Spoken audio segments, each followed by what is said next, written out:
दोबारा जब सर्दियां ख़त्म हुई तो पोस्टों पर जाने लगे तो वहाँ देखा कि पाकिस्तान का कब्जा हो चुका है।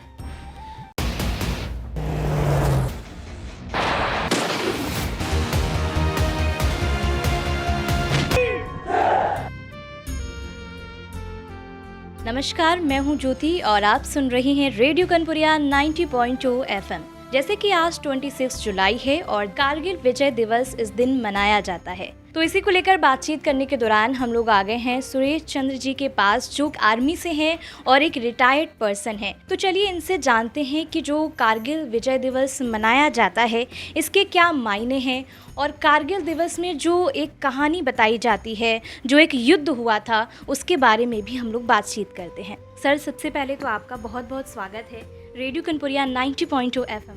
Thank you. सर, जैसे कि कारगिल दिवस मनाया जाता है 26 जुलाई को, तो ये बहुत ही धूमधाम से मनाया जाता है और वहाँ पर भारतीय सेना ने अपना झंडा भी फहराया था। तो इसके बारे में हम आपसे जानना चाहते हैं। ये जो कारगिल दिवस मनाया जा रहा है, इसमें क्या होता था कि जो हमारी कारगिल से ऊपर पोस्टें थीं, तो सर्दियों के समय जब ज़्यादा बर्फ़ पड़ जाती थी तो वो पोस्टें खाली कर दी जाती थी, और जब सर्दी ख़त्म होती थी, बर्फ़ ख़त्म होती थी, तो दोबारा फिर पोस्टों पर चले जाते थे। ये क्या हुआ कि जो पाकिस्तान था उसको पता लग गया कि मतलब ये पोस्टें जो है खाली हो जाती हैं, तो उन्होंने धीरे धीरे उन पोस्टों पर कब्जा कर लिया। कब्जा करने के बाद में जब ये दोबारा जब सर्दियां ख़त्म हुई तो पोस्टों पर जाने लगे तो वहाँ देखा कि पाकिस्तान का कब्जा हो चुका है। ये रिपोर्टें सारी जगह लगने के बाद में फिर आर्मी जो है पहुँची वहाँ पर, और जो बाहर थे मतलब श्रीनगर साइड में या दराज वगैरह में या उधर ले साइड में, तो इनमें से इन्फेंट्री और आर्टी सब बुलाई गई। इसके बाद में इन्फेंट्री को धीरे धीरे चढ़ाया गया ऊपर कि अपनी पोस्टें अब खुद कब्जा करो। तो उस समय क्या है, वो लोग ऊपर थे और हम लोग नीचे से जाते थे, तो उधर क्या होता था कि वो मतलब किसी भी तरीके से फायर करते थे तो हमारी कैजुअल्टी ज़्यादा होती थी। बहुत काफ़ी समय गुजर गया तो इन्होंने आरटी वगैरह का सब फायर दिया। फायर देने के बाद में हमारी बहुत ज़्यादा कैजुअल्टी हुई, इतनी कैजुअल्टी हुई कि इतनी शायद हमारी समझ से सोच भी नहीं सकते हैं। इसके बाद में हमारे 3 जगह से अटैक किया हम लोगों ने। 3 जगह से अटैक करके और उस पोस्टों पर जो पाकिस्तानी थे, कुछ तो मार दिए गए थे और कुछ पीछे बैग भाग गए थे।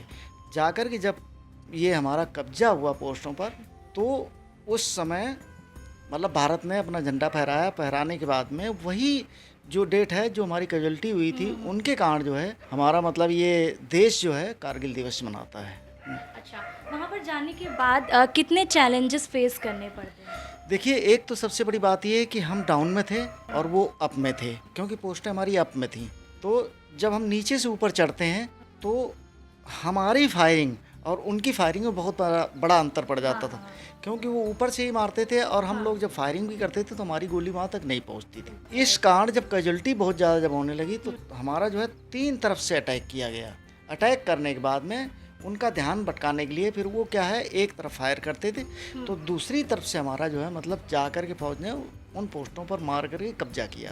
अच्छा, तो फिर जैसे आप भी आर्मी में गए तो आपने क्या सोचकर, मतलब क्या उद्देश्य था वहाँ तक जाने का?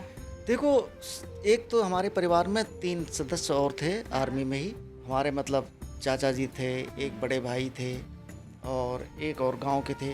तो हमें शौक़ था कि हम जाएंगे तो आर्मी में जाएंगे, और मतलब बड़ा अच्छा लगता था आर्मी की ड्रेस, यूनिफॉर्म वगैरह देखना, बोल चाल उनका, रहन सहन, जो भी चीज़ें हैं, बहुत ही मतलब हमें अपनी तरफ खींचते थे।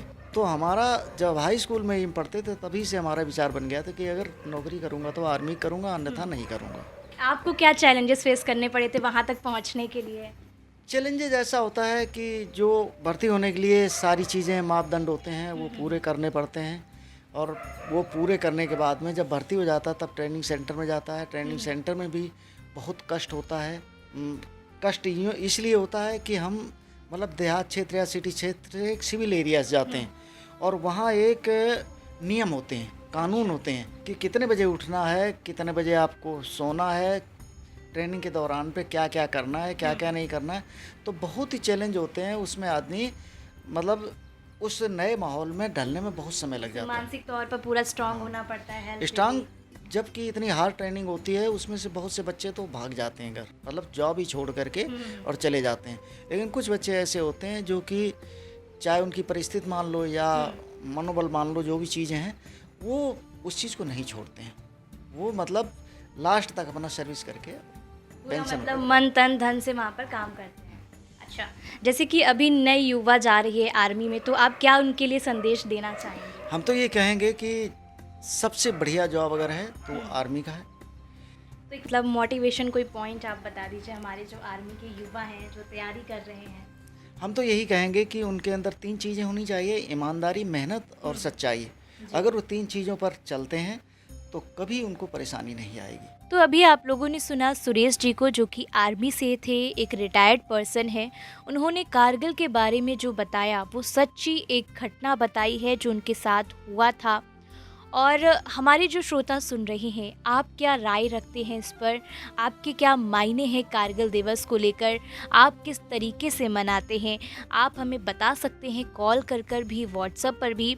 नंबर है 75 23 900 900 और हमारी आईडी भी है रेडियो कनपुरिया की इंस्टाग्राम पर, जहां पर जाकर आप फॉलो कर सकते हैं। यूट्यूब चैनल हमारा है रेडियो कनपुरिया, फेसबुक पर भी आप जा सकते हैं रेडियो कनपुरिया पे, तो आप हमें फॉलो कर सकते हैं। और आपकी क्या राय है, आप किस तरीके से कारगिल दिवस मनाते हैं, जश्न मनाते हैं, आप हमें ज़रूर बताइएगा।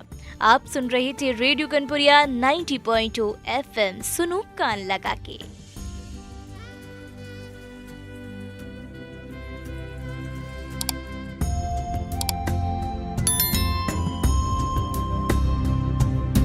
Radio कनपुरिया 90.0 FM